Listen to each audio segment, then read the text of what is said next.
فخر دو عالم صلی اللہ علیہ وسلم نے فرمایا، اللہ تعالیٰ کو سب سے بڑھ کر محبوب بندے وہ ہیں جو لوگوں کے کام آنے والے ہیں۔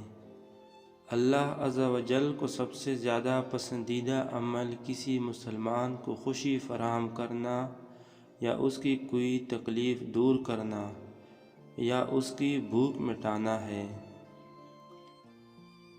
کیا میں تمہیں دو ایسے عمل نہ بتاؤں جن کا بوجھ انسان پر بہت ہلکا لیکن میزان عمل میں بہت بھاری ہے؟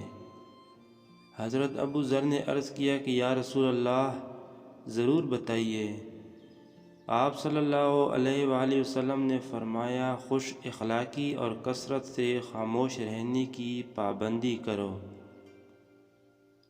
رسول اللہ صلی اللہ علیہ وآلہ وسلم نے فرمایا، جو کسی مسلمان کو ایسی جگہ ذلیل کرے گا جہاں اس کی عزت کی جاتی ہے تو اللہ اسے ایسی جگہ ذلیل کرے گا جہاں اسے اللہ کی مدد کی ضرورت ہو۔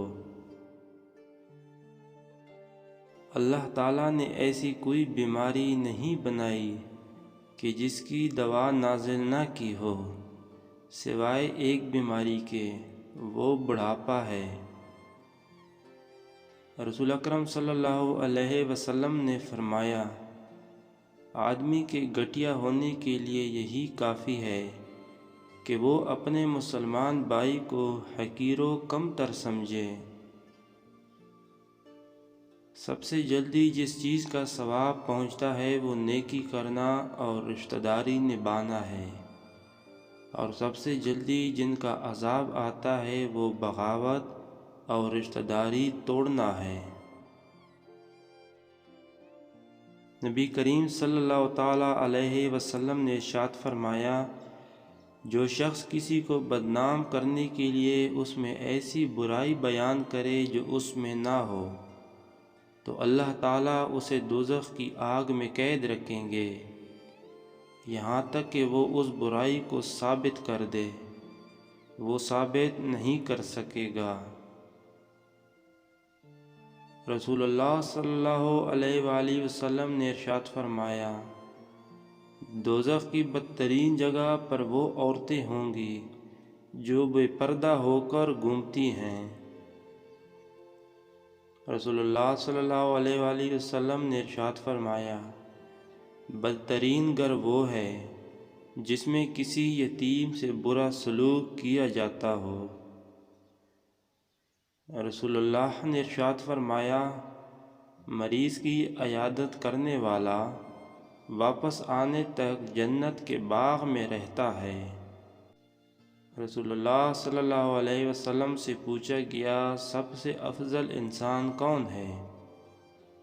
آپ صلی اللہ علیہ وآلہ وسلم نے فرمایا، ہر وہ شخص جو دل کا صاف اور زبان کا سچا ہو۔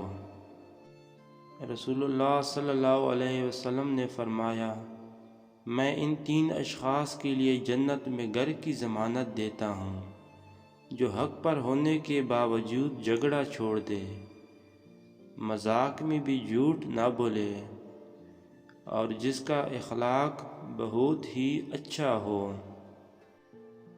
عورت چھپا کر رکھنے کی چیز ہے، بلا شبہ جب وہ اپنے گھر سے باہر نکلتی ہے تو شیطان اسے غیر مردوں کی نظروں میں مزین کر کے دکھاتا ہے، اور یہ بات بالکل یقینی ہے کہ عورت اللہ کے سب سے زیادہ قریب اس وقت ہوتی ہے جب وہ اپنے گھر کے اندر ہوتی ہے۔